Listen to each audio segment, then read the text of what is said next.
बच्चों, पिछली वीडियो में हमने पढ़ा था हिंदी विषय का पाठ नंबर 2 सांझे की खेती। बेटा आज हम उसके अभ्यास करते हैं, उसके अभ्यास के प्रश्न उत्तर करेंगे।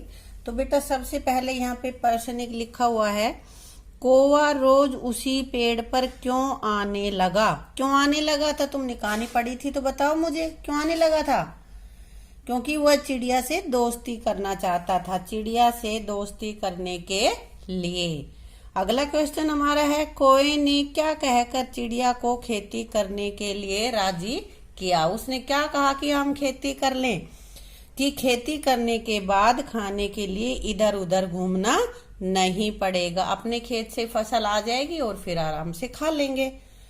अगला क्वेश्चन है बेटा, चिड़िया के खेत चुनने से लेकर फसल पकने तक के कामों को क्रम अनुसार लिखें, कि पहले कौन सा काम किया जाता है फसल उगाने में, उसके बाद कौन सा, लास्ट में कौन सा। तो सबसे पहले क्या किया था? हल चलाया था ना उसने, हल चला के जमीन को सही किया था। उसके बाद बिजाई की थी, बीज बोए, और उसके बाद फिर कटाई की, उसकी लावनी की, और फिर मढ़ाई की, फिर उसके भूसे और अनाज को अलग अलग किया उसने। ये क्रम होता है किसी भी फसल के तैयार करने तक। उसके बाद है, कौवा चिड़िया के साथ काम करने क्यों नहीं जाता था। बताओ क्यों नहीं जाता था कौवा? क्या उसको काम नहीं करना आता था? वो इसलिए नहीं जाता था क्योंकि वो कामचोर था, क्योंकि वह कामचोर था, उसको काम करना अच्छा नहीं लगता था।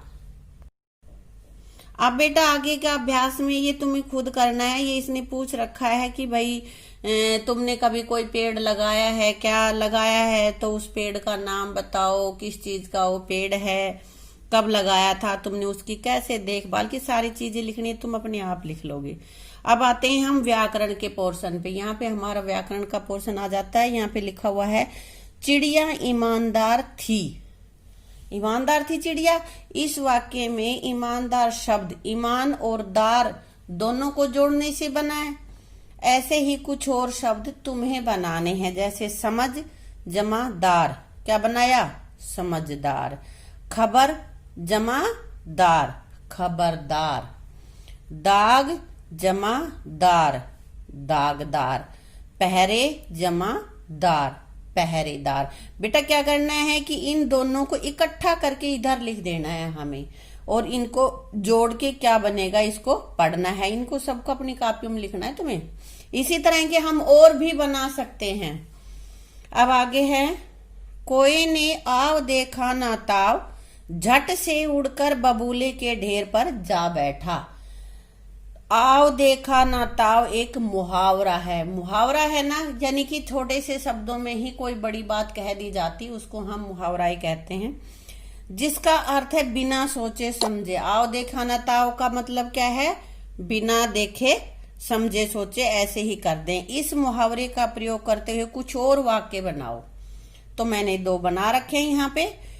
मैंने आव देखा ना ताव, रवि के हाथ से मिठाई छीन ली। झट दे खींच के ना और अपने पास ले लिया उसको। अगला है, उसने आव देखा ना ताव मुझे तमाचा जड़ दिया, यानी कि थप्पड़ मार दिया।